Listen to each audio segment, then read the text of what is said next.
اعوذ باللہ من الشیطان الرجیم بسم اللہ الرحمن الرحیم یا ایہا الذین آمنوا اذا نودی للصلاۃ من یوم الجمعۃ فسعوا الی ذکر اللہ وذروا البیع ذالکم خیر لکم ان کنتم تعلمون فَإِذَا خُضِيَتِ الصَّلَاةُ فَانتَشِرُوا فِي الْأَرْضِ وَابْتَغُوا مِنْ فَضْلِ اللَّهِ اذْكُرُوا اللَّهَ كَثِيرًا لَعَلَّكُمْ تُفْلِحُونَ وَإِذَا رَأَوْا تِجَارَةً أَوْ لَهْوًا انفَضُّوا إِلَيْهَا وَتَرَكُوكَ قَائِمًا قُلْ مَا عِندَ اللَّهِ خَيْرٌ مِنَ اللَّهْوِ وَمِنَ التِّجَارَةِ وَاللَّهُ خَيْرُ الرَّازِقِينَ۔ میرے بھائیو، میرے بزرگوں، اللہ سبحانہ و تعالیٰ کا ارشاد ہے، اے ایمان والو، جب جمعے کی اذان دی جائے تو اللہ کے ذکر کی طرف نکل پڑو، یعنی جلدی کرو تاکہ تمہارے لیے بہتر ہو۔ ذالکم خیر لکم ان کنتم تعلمون۔ جمعہ کے روز اللہ کی خاص رحمتیں، فضیلتیں، برکتیں نازل ہوتی ہیں، کیونکہ حدیث پاک کے اندر نبی کریم صلی اللہ علیہ وسلم نے فرمایا الجمعہ عید المؤمنین، جمعہ مومنوں کی عید ہے۔ تو میرے بھائیوں، بہت سارے لوگ، نوجوان، جمعہ بھی ایک رسم بنا چکے ہیں۔ جمعہ کی اذان ہو جاتی ہے، جمعہ کا خطبہ بھی شروع ہو جاتا ہے، لیکن پھر بھی کئی نوجوان بلا وجہ، بلا غرض موبائلوں میں، مجلسوں میں اپنا وقت برباد کرتے ہیں۔ مطلب یہ ہے کہ جمعہ کی اہمیت کا بھی علم ختم ہوتا چلا جا رہا ہے، جمعہ کو ایک رسمی طور پر ادا کیا جا رہا ہے۔ میرے بھائیوں، اللہ نے خود کہا ہے قرآن پاک کے اندر، یا ایھا الذین آمنوا اذا نودی للصلاۃ من یوم الجمعہ فسعوا الی ذکر اللہ وذروا البیع ذالکم خیر لکم ان کنتم تعلمون۔ اے ایمان والو، جب جمعہ کی اذان دی جائے تو اللہ کے ذکر کی طرف، اس کے حمد و ثنا کی طرف نکل پڑو۔ کم از کم اذان کے بعد سے نماز کی اختتام تک کا جو وقت ہے وہ صرف اللہ کے لیے وقف کر دو۔ تو آگے کی آیتوں میں اللہ سبحانہ وتعالیٰ نے کہا فَإِذَا قُضِيَتِ الصَّلَاةُ فَانتَشِرُوا فِي الْأَرْضِ وَابْتَغُوا مِنْ فَضْلِ اللَّهِ، جب نماز ہو چکے تو زمین پر پھیل جاؤ اور میرا فضل تلاش کرو۔ میری رحمتیں بڑی ہیں، میرا فضل بڑا ہے۔ جو چیز تمہیں میرے فضل سے مل جائے اس میں تمہاری دنیا بھی کامیاب ہو جائے گی، تمہاری آخرت بھی کامیاب ہو جائے گی۔ جو میرے بھائیوں، بہت تکلیف ہوتی ہے مجھے یہ دیکھ کر کہ جمعہ کا دن نبی کریم صلی اللہ علیہ وسلم نے فرمایا جو جمعہ کے لیے تیار ہو جائے اور جو جمعہ کے لیے خاص غسل کرے، اللہ تعالیٰ اس غسل سے اس کے سارے گناہ معاف کر دیں گے۔ اگر اس کے گناہ نہیں بھی ہیں تو ہر ایک خطرے کے بدلے میں اسے ایک نیکی ملنے والی۔ اچھا لباس، پاک لباس پہن کے جو انسان مسجد میں جا کر پہلی صف میں بیٹھتا ہے، وہ ایک اونٹ اللہ کی راہ میں ذبح کر کے صدقہ اور خیرات کرنے کا ثواب اسے دیا جا رہا۔ اور جب دوسرے نمبر پر دوسری صف میں جا کر بیٹھے، دوسرے نمبر پر جائے تو اسے ایک گائے ذبح کر کے، اللہ کے نام پر ایک گائے ذبح کر کے فقراء مساکین میں بانٹنے کا، تقسیم کرنے کا جو اجر و ثواب ہے وہ ثواب ملنے والا ہے۔ تیسری صف میں اور تیسرے نمبر پر جانے والے کو ایک بکرا اللہ کی راہ میں ذبح کر کے فقراء مساکین میں تقسیم کرنے کا اجر و ثواب ملنے والا ہے۔ اس کے بعد مرغی، اس کے بعد ایک انڈے کا صدقہ کرنے کا بھی ثواب اسے ملتا ہے۔ اور جب خطیب خطبے کے لیے کھڑا ہو جائے تو خاص فرشتے اس وقت جو رجسٹر میں ہر ایک کا نام لکھتے ہیں، تو وہ خطبہ شروع ہو جانے کے بعد اپنے دفتر بند کر کے اللہ کی حمد و ثنا سننے کے لیے وہ بھی متوجہ ہو جاتے ہیں۔ اس کے بعد جانے والوں کے نام رجسٹر میں نہیں ہوتے۔ تو میرے بھائیوں، ایک دن جو جمعہ کا دن ہے اس دن کا ہم اگر اہتمام کر لیں تو اللہ سبحانہ و تعالی ہمارے سارے ہفتے کو پاک کر دے گا۔ دیکھنے میں آ رہا ہے نہ جمعہ کی اہمیت کا کوئی اندازہ ہے، نہ اس کے رحمتیں، نہ اس کی برکتیں، نہ اس میں ہونے والی مغفرتوں کا کوئی اندازہ ہے۔ میرے بھائیوں، ہم کیا جواب دیں گے اللہ کو؟ اور بسا اوقات کچھ لوگوں سے جب پوچھا جائے کہ بھئی کیا بات ہے تم جمعہ میں اتنی دیر کرتے ہو، کبھی خطبہ آدھا ہو جاتا ہے، کبھی اختتام پر پہنچتے ہیں تو کیا بات ہے، تو کہتے ہیں کیا وہی قصے، وہی واقعات سنائے جا رہے ہیں۔ تو میرے بھائیوں، آج آپ کو میں یہ خاص بات بتانا چاہتا ہوں۔ ہفتے میں ایک مرتبہ اللہ نے جمعہ رکھی، اس میں واعظ و نصیحت، اس لیے نبی کریم صلی اللہ علیہ وسلم نے فرمایا جو انسان علم حاصل کرے اس علم کے ذریعے سے ماحول کو پہچانے، لوگوں کے اعمال کو پہچانے۔ نام خطبہ ہے لیکن اس میں صرف لوگوں کے لیے نصیحت ہو۔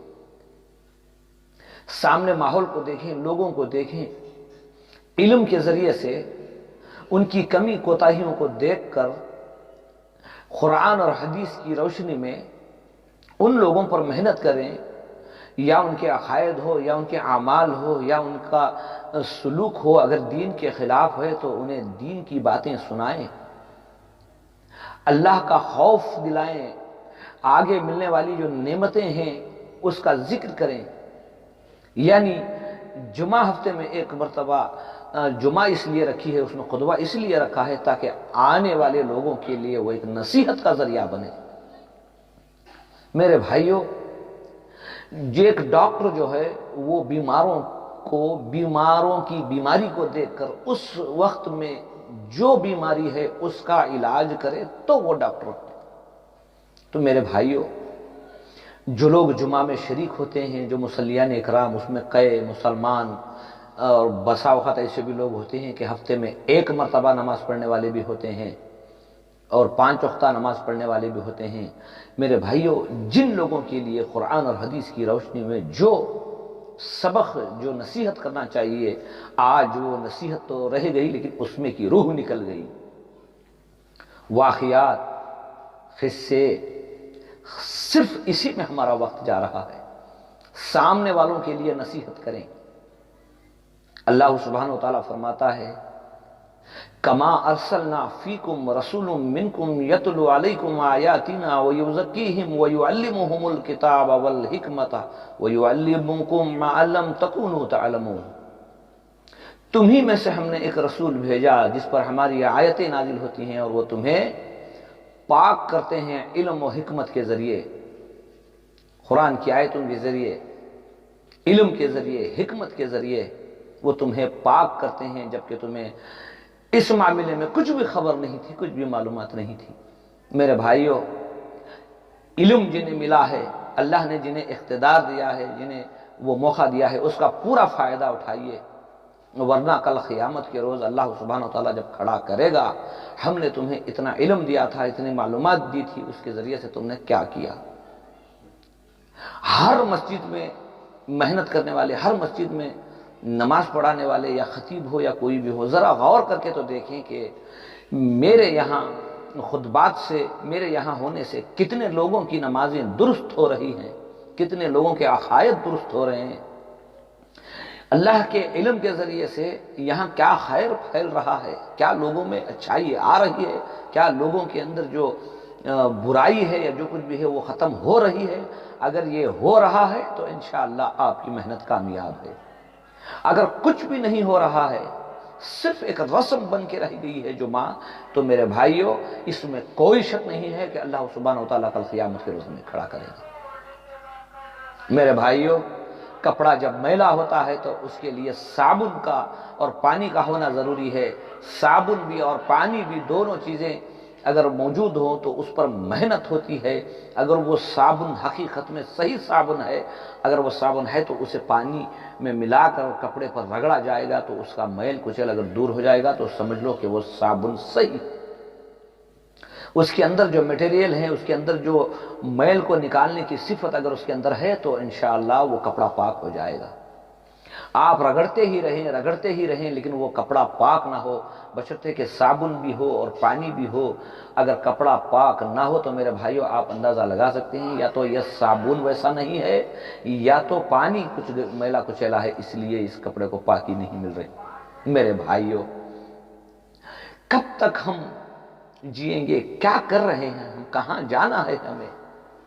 اللہ تعالیٰ نے ہفتے میں ایک مرتبہ جمعہ اس لیے رکھی تاکہ آنے والے جو بھی مسلمان ہیں وہ تھوڑی دیر بیٹھ کر اللہ کے کلام کے ذریعے، احادیثوں کے ذریعے سنیں، اللہ تعالیٰ کا پیغام معلوم کریں کہ ہمارے لیے کوئی نہ کوئی ایسی نصیحت ہو جائے جس سے ہماری دنیا بھی سنور جائے، جس سے ہماری آخرت بھی سنور جائے۔ میرے بھائیو، اللہ سے دعا کرو کہ یا اللہ ہم تیرے بندے ہیں، یا اللہ ہماری کیا خطا ہے مولا کریم، اے اللہ ہمارے لیے ہدایت کے فیصلے فرما دے، اے اللہ ہمارے لیے خیر کے فیصلے فرما دے۔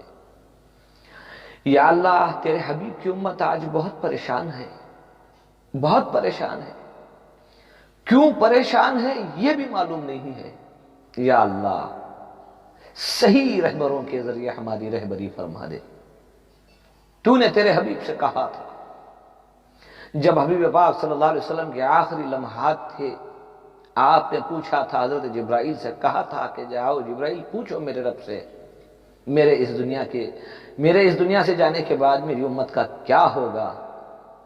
تو اے اللہ تو نے کہا تھا کہ اے حبیب آپ کی امت کی ذمہ داری میں لیتا ہوں، تو یا اللہ ہمارے حق میں خیر کے فیصلے فرما، یا اللہ ہمارے لیے ہدایت کے فیصلے فرما، یا اللہ مساجدوں کو ہدایت کا ذریعہ بنا دے، یا اللہ جمعہ کے خطبات کو نصیحت و ہدایت کا ذریعہ بنا دے۔ مولا تو یا اللہ بڑا رحیم ہے، بڑا کریم ہے، مولا کریم ہمارے لیے ہدایت کے فیصلے فرما، ہمیں ایسا ایمان نصیب فرما یا اللہ جو ہم سے پہلے جو اے اللہ صحابہ تابعین، اے اللہ ہمیں ایسا ایمان عطا فرما جو موت تک قائم رہے، یا اللہ ہمیں ایسا یقین عطا فرما جس میں کوئی بدگمانی نہ ہو، یا اللہ موت سے پہلے ہمیں موت کی تیاری کرنے کی توفیق عطا فرما، خبر کو جانے سے پہلے یا اللہ ہماری خبر جنت کے باغوں میں سے ایک باغ بن جائے۔ مولا کریم ہم تیرے در کے بھکاری ہیں، ہم مانگتے ہیں، ہم بھیک مانگتے ہیں، یا اللہ اے اللہ مسلمانوں کی جان و مال کی حفاظت فرما، اے اللہ ہمارے لیے ہدایت کے فیصلے فرما، یا اللہ آسمانی بلاؤں سے، زمینی بلاؤں سے، بیماریوں سے، دشمنوں کی دشمنی سے، یا اللہ غیروں کی سازشوں سے الہ العالمین ہم سب کی حفاظت فرما، اے اللہ رحم فرما، کرم فرما، یا اللہ ہمارے لیے کوئی نہ کوئی ایسے راستے بنا دے جس سے ہماری دنیا بھی سنور جائے، جس سے ہماری آخرت بھی سنور جائے۔ مولا کریم تو بڑا عفو کریم، اللہم انک عفو کریم، تو بڑا معاف کرنے والا، بڑا کرم کرنے والا ہے۔ مولا کریم ہم سب کو اے اللہ ہم سب کو معاف فرما دے، ہم سب کو معاف فرما دے، یا اللہ ہماری دعاؤں کو قبول فرما، اور جہاں کہیں مسلمان دعائیں کر رہے ہیں تو اے اللہ ان کی بھی دعاؤں کو قبول فرما، یا اللہ تو بڑا سننے والا، بڑا جاننے والا ہے۔ مولا کریم ہماری زندگی کی کمی کوتاہیوں کو درگزر فرما، یا اللہ ہم سب کو نیک ایمان والے کامل مسلمان بن کے زندگی گزارنے کی توفیق عطا فرما۔ اے اللہ اگر ہمارے ذہن میں کچھ گندگی ہے تو اسے پاک کر کے یا اللہ اے اللہ اچھی پاک سوچ عطا فرما، یا اللہ اگر ہمارے دل میں حسد ہے، کینہ ہے، بغض ہے، یا اللہ اسے پاک کر کے الہ العالمین ہمارے دل کو تیری رضا کے لیے پاک فرما دے، تیرا خوف عطا فرما، تیرے حبیب کی سچی محبت عطا فرما۔ اے اللہ جو مانگا ہے وہ بھی، جو مانگنے سے رہ گئے وہ بھی ہم سب کے حق میں قبول فرما۔ ربنا تقبل منا انک انت السمیع العلیم وتب علینا انک انت التواب الرحیم۔ سبحان ربک رب العزة عما یصفون وسلام علی المرسلین۔